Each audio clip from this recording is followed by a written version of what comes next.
Halo, selamat pagi semuanya. Saya harap kita semua dalam keadaan sehat ya. Baiklah, sebelum kita memulai pembelajaran kita, ada baiknya saya perkenalan dulu ya. Perkenalkan, nama saya Marihati Berliana Sitinjak, NPM saya 19010110152. Nah, materi pembelajaran kita adalah tentang puisi. Ketika Anda disuruh mengajarkan puisi di kelas 5, metode apa yang kamu gunakan untuk mengajarkan topik tersebut? Saya menggunakan metode pembacaan. Alasannya, metode pembacaan yang dimana metode ini digunakan untuk peserta didik untuk melatih vokal dalam pembacaan puisi. Metode pembacaan ini perlu diperhatikan irama, intonasi, lagu kalimat, jeda, dan nada dengan tinggi rendahnya suara atau panjang pendeknya suara. Yang kedua, media apa yang kamu gunakan untuk mengajarkan topik tersebut? Media yang saya gunakan adalah media visual. Alasannya, dengan menggunakan media visual ini dapat memperlancar pemahaman dan memperkuat ingatan peserta didik. C. Pendekatan apa yang kamu gunakan untuk mengajarkan topik tersebut? Pendekatan yang saya gunakan adalah pendekatan Contextual Teaching and Learning atau CTL. Alasannya, dengan pendekatan ini, konsep belajar mengaitkan materi yang diajarkan dengan realitas dunia siswa, sehingga siswa dapat membuat hubungan antara pengetahuan yang dimiliki dengan penerapannya. D. Berikan alasan mengapa kamu memilih metode, media, dan pendekatan tersebut.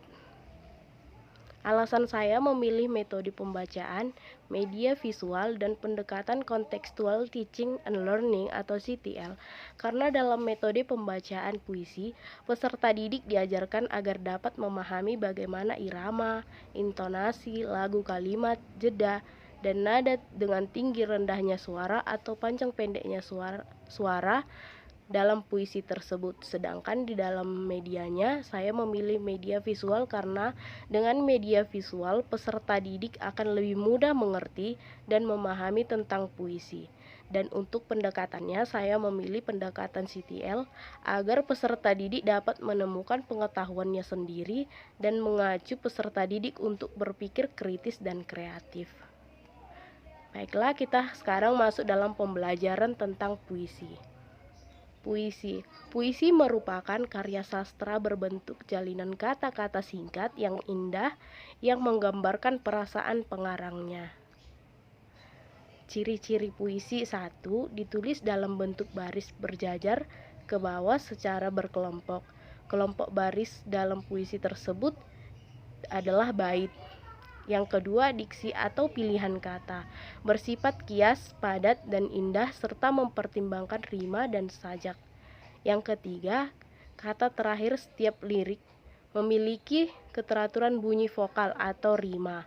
Yang keempat, penggunaan majas atau gaya bahasa perumpamaan sangat dominan. Yang kelima, latar, alur, dan tokoh tidak begitu ditonjolkan.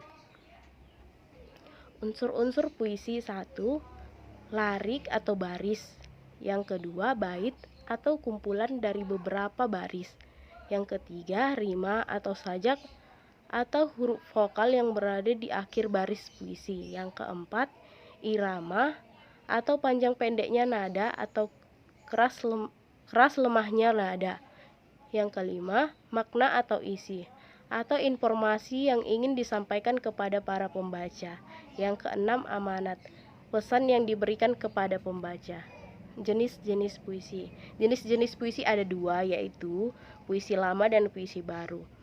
Puisi lama yang masih terikat oleh peraturan rima dengan pola tertentu, peraturan jumlah larik dalam setiap bait, dalam jumlah kata dalam setiap larik. Contohnya puisi lama yaitu pantun, syair, dan gurindam. Sedangkan puisi baru, puisi ini tidak terikat dengan pola rima tertentu, jumlah baris, jumlah kata maupun bait.